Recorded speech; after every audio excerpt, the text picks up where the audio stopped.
اعوذ باللہ من الشیطان الرجیم، بسم اللہ الرحمن الرحیم۔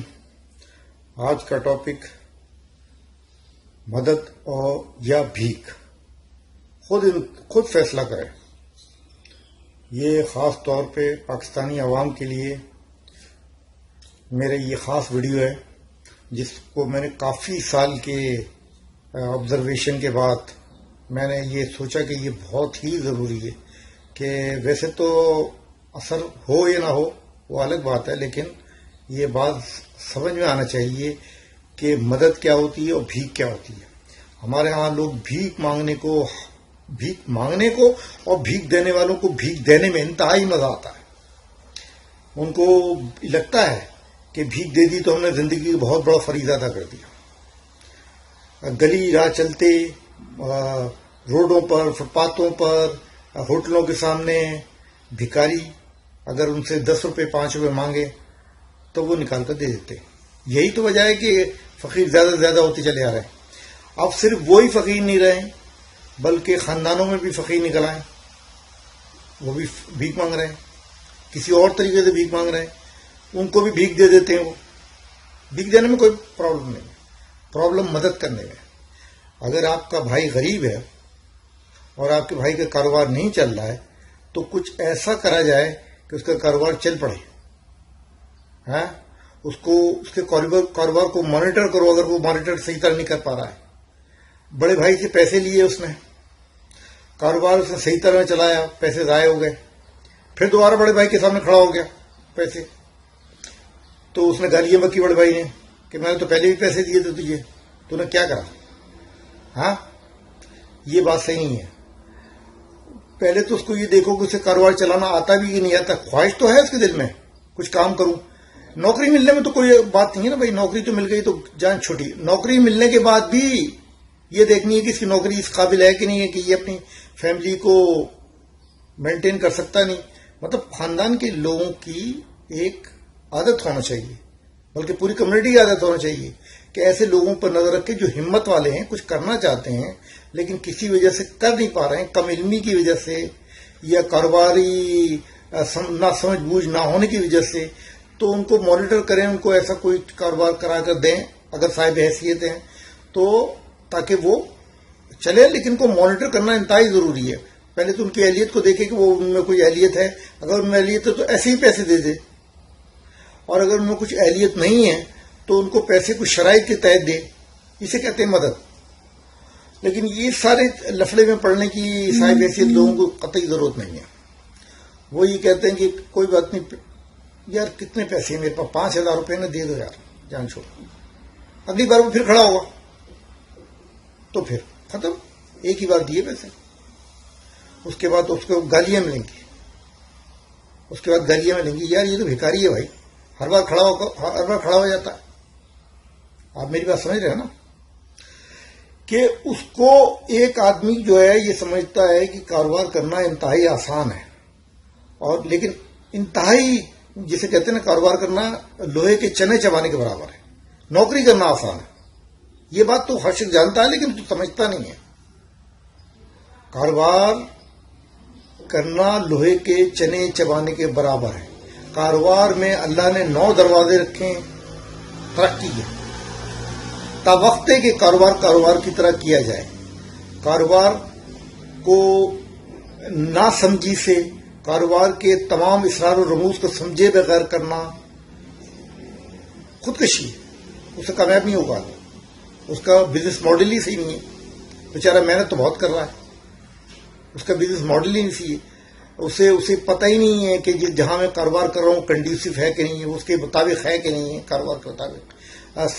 کیا کہتا ہے، سرد علاقے کے اندر تم آئس کریم بیچ رہے ہو، اور گرم علاقوں میں تم کمبل بیچ رہے ہو، مطلب سمجھ رہے ہیں نا۔ تو مطلب یہ کہ ایک آدمی میں کاروباری سمجھ بوجھ کا ہونا تھوڑا سا ایک مشکل کام ہے۔ کامن سینس ویسے بھی مشکل کام ہے، اور کاروباری سمجھ تو خاصی مشکل کام ہے۔ ہم نے اپنے لنکر کلب کے تحت یہ تمام میرے کمپیوٹر کے اندر تمام اسرار و رموز اس کے اندر میرے پاس موجود ہیں کہ کس طرح کاروبار کرا جائے گا کہ آپ کو ناکامی نہ ہو، کم سے کم اس کا امکان ہو۔ کاروبار تو ایک طرح سے جب کرا جاتا ہے تو اس کے اندر جو کچھ بھی ہم سیکھتے ہیں اس کے سے زیادہ کاروبار ہمیں سکھاتا ہے جب ہم اس میں پریکٹیکل جائیں. سمجھے نا؟ جب اس میں ہم پریکٹیکل حصہ لیں. جب تک کہ ہم اس میں پریکٹیکل حصہ نہیں لیں گے تو مزید جتنی مطلب ہم معلومات یا انفارمیشن لے چکے ہوتے ہیں، جتنا سیکھ چکے ہوتے ہیں، کاروبار اس سے کہیں زیادہ سکھاتا ہے، جس کے اندر مد و جزر آتے ہیں، اونچ نیچ ہوتی ہے، بہت کچھ سیکھنے کو ملتا ہے. اسی لیے ہم کہتے ہیں کہ یونیورسٹی کے اندر پڑھنے والے سے وہ آدمی بہت اچھا ہے جو بالکل مارکیٹ میں خود جا کے کھڑا ہو جاتا ہے.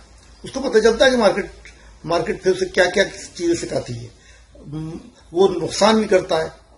کوئی بھی کاروبار پہلے آپ کو فائدہ نہیں دے سکتا.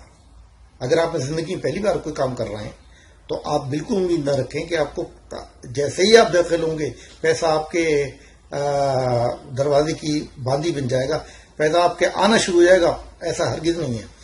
آپ کو جو ہے نقصانات سے دوچار ہونا پڑ سکتا ہے، لیکن یہ ہے کہ اسی نقصان کو تحمل سے برداشت کر کے اس سے جو غلطیاں ہوئی ہیں ان کو دوبارہ سدھارنے کے لیے آدمی کام کرتا ہے اور بالآخر کامیاب ہوتا ہے. کوئی ایسی بات نہیں ہے کہ کوئی شخص کاروبار میں کبھی کامیاب نہ ہو.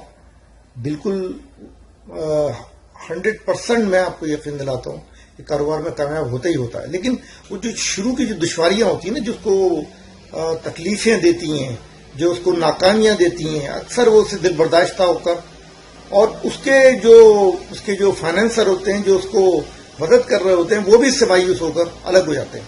کہتے ہیں یار اس نے تو پیسہ ڈبو دیا. پیسہ ڈوبتا نہیں ہے. زندگی میں کوئی چیز جو ہے بغیر کانسٹنٹ ہوئے، بغیر مستقل مزاجی کے کوئی چیز بھی کامیاب نہیں ہوتی. لہذا ضرورت ہے مستقل مزاجی ہونے کی. اب میں سب سے اچھی اگزامپل دیکھتا ہوں آغا خان کو. آغا خانیوں میں بہت کم آپ کو غریب ملیں گے.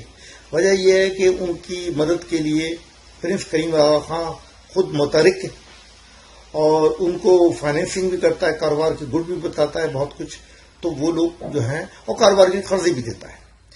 تو کہنے کا مطلب یہ کہ وہ لوگ اس طرح سے اپنے آپ کو مینٹین کر کے کیوں نہیں کر سکے گا کوئی شخص؟ بھائی وہ بھی آپ ہی جیسا آدمی ہے.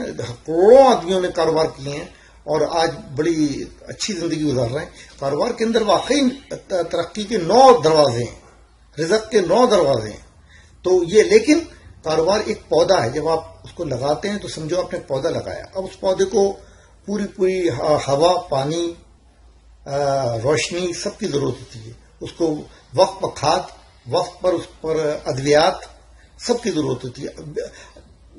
پہلے ہی دن سے یہ سوچ لینا کہ آج میں نے کاروبار کرایا تو کل تو یہ مجھے بس اب میرا کام تھا صرف کاروبار سٹارٹ کر دینا، کل سے تو پیسہ خود بھگ کر میرے پاس آنا شروع ہو جائے گا. یہ بے وقوفی ہے. اور جو بھی یہ بس اس بارے میں تو کچھ کہنا نہیں، آپ خود سمجھ رہے ہوں گے، ہمیں کچھ نہیں کہنا.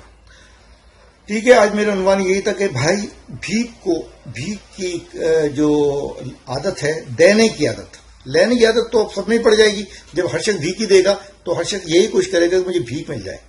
لہذا بھیک کو کم کرو اور مدد کو زیادہ کرو. مدد ہی ایک حقیقت ہے جو ہم کوئی کامیاب قوم بنائے گی، کامیاب آدمی بنائے گی، کامیاب خاندان بنائے گی، کامیاب دنیا بنائے گی. اس کے علاوہ باقی یہ بھیک کی عادت ڈالنا، بھیک دیتے رہنا، برائے مہربانی پلیز یہ نہ کرو.